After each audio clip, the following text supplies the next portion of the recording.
Hi, welcome to Srishar channel. இன்னைக்கு நம்ம பொட்டுக்கடலையை வச்சு எப்படி லட்டு பண்றதுங்கிறத பார்க்கலாம்.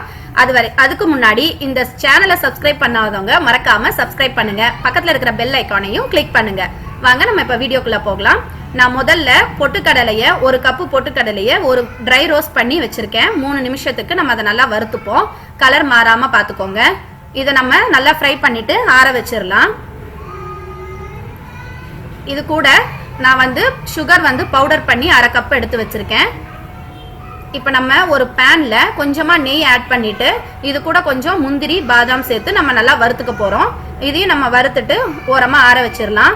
நீங்க இல்லைன்னா லாஸ்ட்ல நெய்ல ரோஸ்ட் பண்ணி கூட கட் பண்ணி வச்சுக்கலாம். முழுசா கூட நீங்க ஆட் பண்ணிக்கோங்க. நான் பவுடர் பண்ண போறேன். இது ஈவினிங் டைம்ல குழந்தைங்களுக்கு நல்லா ஸ்நாக்ஸா நீங்க செஞ்சு கொடுக்கலாம். ரொம்ப எனர்ஜியாவும் இருக்கும், ஸ்டாமினாவும் கிடைக்கும் குழந்தைங்களுக்கு. இப்போ நம்ம ஒரு மிக்சிங் பவுல்ல பவுடர் பண்ண சுகரையும் பொட்டுக்கடலையை அரைச்சதும் நம்ம இப்போ இது ஒன்னா சேர்த்துக்கலாம். இதோட நம்ம முந்திரி பாதாம் அரைச்சு வச்சிருக்கோம் இல்லையா, அதையும் இப்போ நம்ம பவுடர் பண்ணி சேர்க்க போறோம். இதை நம்ம ரொம்ப அரைச்சிட வேண்டாம். ரொம்ப அரைச்சோம்னா அந்த ஆயில் ஸ்மெல் கிடைக்கும்.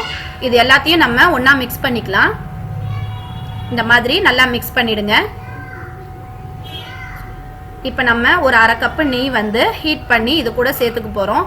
இதுல நல்லா சூடா இருக்கும் போதே நம்ம உருண்டை பிடிச்சிடணும். அப்பதான் லட்டு நல்லா கிடைக்கும், ஷேப் வரும். இல்லைன்னா உங்களுக்கு லட்டு பிடிக்க வராது. இதை நீங்க 1 வீக் வரைக்கும் கெட்டு போகாம நல்லா ஏர்டைட் கண்டெய்னர்ல வச்சு நீங்க ஸ்டோர் பண்ணி கூட சாப்பிடலாம். ஒன்றும் ஆகாது. இந்த மாதிரி லட்டு பிடிச்சாச்சு. இப்போ ஹெல்த்தியான லட்டு ரெடி ஆயிருச்சு. நீங்களும் இதை செஞ்சு பார்த்துட்டு எப்படி வந்திருக்குங்கிறத எங்களுக்கு மறக்காம கமெண்ட் பண்ணுங்க. தேங்க்யூ.